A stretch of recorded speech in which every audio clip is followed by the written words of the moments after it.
জুবিন গাৰ্গক অনতি বিলম্বে ভাৰত ৰত্ন প্ৰদান কৰিব লাগে। এই প্ৰস্তাৱ ভাৰত ৰত্ন প্ৰদান কৰিব লাগে বুলি প্ৰস্তাৱ আজি বিধানসভাত মই উত্থাপন কৰিলোঁ। মুখ্যমন্ত্ৰীয়ে সেই প্ৰস্তাৱ গ্ৰহণ কৰিলে আৰু মুখ্যমন্ত্ৰীয়ে ক'লে যে 126জন বিধায়কৰ কৈ আমি এইটো সমৰ্থন কৰিছোঁ আৰু বিধানসভাৰ অধ্যক্ষ ডাঙৰীয়াক অনুৰোধ জনাইছে যে বিধানসভাৰ তৰফৰ পৰা জুবিন গাৰ্গক ভাৰত ৰত্ন দিবৰ কাৰণে এটা সমূহীয়া প্ৰস্তাৱ ভাৰত চৰকাৰৰ পৰা পঠিওৱা হোক। অসমৰ মুখ্যমন্ত্ৰীজন আজি অনবৰতে উত্তেজিত আৰু ইৰিটেটেড হৈ আছিলে, কাৰণ তেওঁ অন্যায়ভাৱে জুবিন গাৰ্গৰ মৃত্যুৰ তদন্তটো CBIক নিদি আৰু বিদেশত হ'বলগীয়া তদন্ত কোৰ্টৰ জৰিয়তে নকৰি এই গোটেই তদন্তটোক তেওঁ অৰ্থহীন তদন্তত পৰিণত কৰিব খুজিছে আৰু তেওঁৰ চৰকাৰৰ আজি মুখা খুলি দিয়া হ'ল যে এনেকৈ হ'লে কোনো পধ্যে জুবিন গাৰ্গে প্ৰকৃত অৰ্থত কেতিয়াও ন্যায় বিচাৰি নাপায় আৰু হত্যাকাৰীসকলে কেতিয়াও আচলতে শাস্তি নাপাব।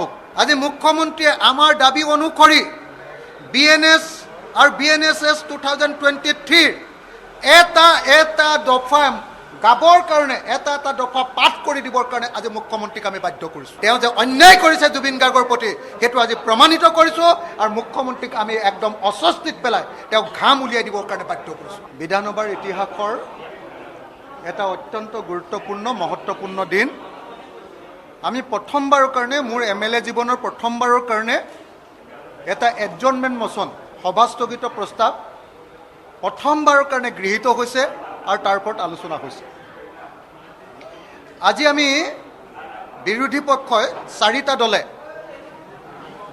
স্পষ্ট ৰূপত জুবিন গাৰ্গৰ মৃত্যুৰ পৰা তদন্তলৈকে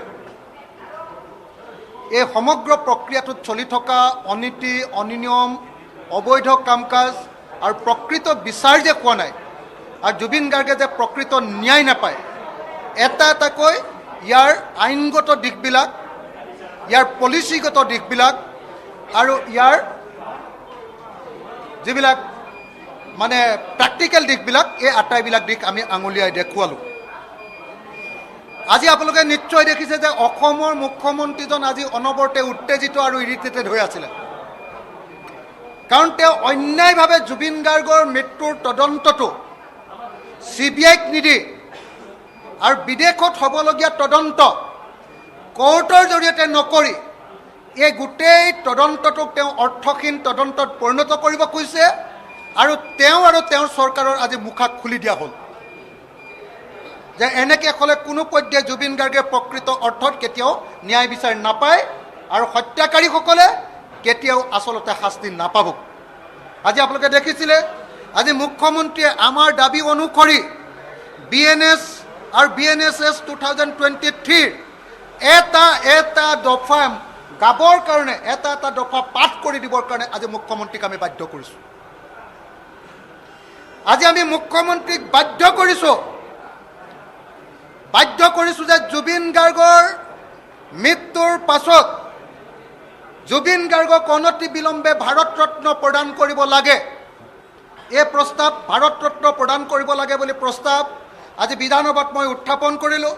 মুখ্যমন্ত্ৰীয়ে সেই প্ৰস্তাৱ গ্ৰহণ কৰিলে আৰু মুখ্যমন্ত্ৰীয়ে ক'লে যে 126জন বিধায়কৰ কৈ আমি এইটো সমৰ্থন কৰিছোঁ আৰু বিধানসভাৰ অধ্যক্ষ ডাঙৰীয়াক অনুৰোধ জনাইছে যে বিধানসভাৰ তৰফৰ পৰা জুবিন গাৰ্গক ভাৰত ৰত্ন দিবৰ কাৰণে এটা সমূহীয়া প্ৰস্তাৱ ভাৰত চৰকাৰৰ পৰা পঠিওৱা হোক। এই প্ৰস্তাৱো আজি গৃহীত হৈছে। গতিকে আজিৰ দিনটো একেটা সময়তে মই বাৰম্বাৰ কৈছিলোঁ যে বিজেপি চৰকাৰখনে জুবিন গাৰ্গক হত্যা কৰিলে। বিজেপি চৰকাৰখনে জুবিন গাৰ্গক হত্যা কৰাই নহয়, বিজেপিৰ মুখ্যমন্ত্ৰীয়ে তেওঁক বাৰম্বাৰ আদৰ্শগতভাৱে আত্মা তেওঁক হত্যা কৰি আছে আৰু যিবিলাকে হত্যা কৰিছে, যি ইনষ্ট্ৰুমেণ্টেল, যি হাথিয়াৰ, সেই মানুহবিলাকক গ্ৰেপ্তাৰ নকৰিবৰ কাৰণে বিজেপি চৰকাৰখনে ব্যৱস্থা লৈছে। আৰু এটাকৈ সেইকাৰণে দাবী জনাইছিলোঁ যে পবিত্ৰ মাৰ্গেৰিটা গ্ৰেপ্তাৰ হ'বনে নহ'ব। মই দাবী জনাইছিলোঁ যে শ্যামকানু মহন্তৰ পত্নী ডাইৰেক্টৰ হয় তেওঁ গ্ৰেপ্তাৰ হ'বনে নহ'ব। মই দাবী জনাইছিলোঁ যে ৰিণিকী ভূঞা শৰ্মা তেওঁক তদন্তৰ আওতালৈ অনা হ'বনে নহ'ব।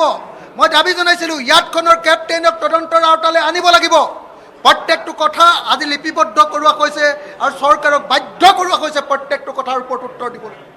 কিন্তু দুৰ্ভাগ্যবশতঃ সদায় মিছা কথা কোৱাৰ নিচিনাকৈ আজি মুখ্যমন্ত্ৰীয়ে মিছা কথা কৈছে BNSS 112 112 নম্বৰ ধাৰাটোক তেওঁ বিপথে পৰিচালিত কৰিবলৈ চেষ্টা কৰিছিলে, কিন্তু মই উচিত প্ৰত্যুত্তৰ দিছোঁ। তেওঁক মানে একদম অস্বস্তিত পেলাই দিছোঁ। তেওঁ অশান্তি পাই গৈছে। তেওঁ মানে পলাবলৈ লোৱা এটা অৱস্থাত পৰিণত কৰি দিছোঁ। আপোনালোকে নিশ্চয় দেখিছে।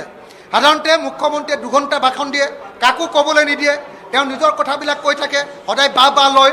আজি এটাও তেওঁ তেনেকৈ ক'বলৈ আমি শান্তি দিয়া নাই।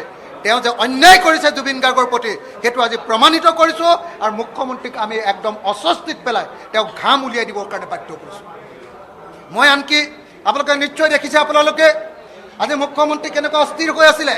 একেলগতে আপোনালোকে নিশ্চয় দেখিছে, মই দেখুৱাই দিছিলোঁ যে তামিলনাডুত কেনেকৈ MLA থকাৰ পাছতো, MLA ভাৰতৰ লগত ইংলেণ্ডৰ MLA থকাৰ পাছতো তামিলনাডুত জয়া ললিতা কেনেকৈ বাচি গ'ল, কোৰ্টৰ জৰিয়তে কোৰ্ট এই তদন্ত নোহোৱাৰ কাৰণে, লেটাৰ্ছ ৰগেটৰী বা লেটাৰ অফ ৰিকুৱেষ্ট নোলোৱাৰ কাৰণে কেনেকৈ জয়া ললিতাৰ কেছটোত ৰেহাই পাইছিলে, সেই কথাটো মাদ্ৰাজ হাইকোৰ্টে স্পষ্টকৈ লিখি থৈছে। তাত প্ৰচিডিঅ'ৰ লিখি থৈছে যে বিদেশত তদন্ত কৰিবলৈ ক'লে আমাৰ দেশৰ পৰা সদায় অকল লেটাৰ ৰগতেৰে থাকিলেই নহ'ব, কি কয় অকল MLA থাকিলেই নহ'ব, লগত লেটাৰ ৰগতেৰে পঠিয়াবই লাগিব।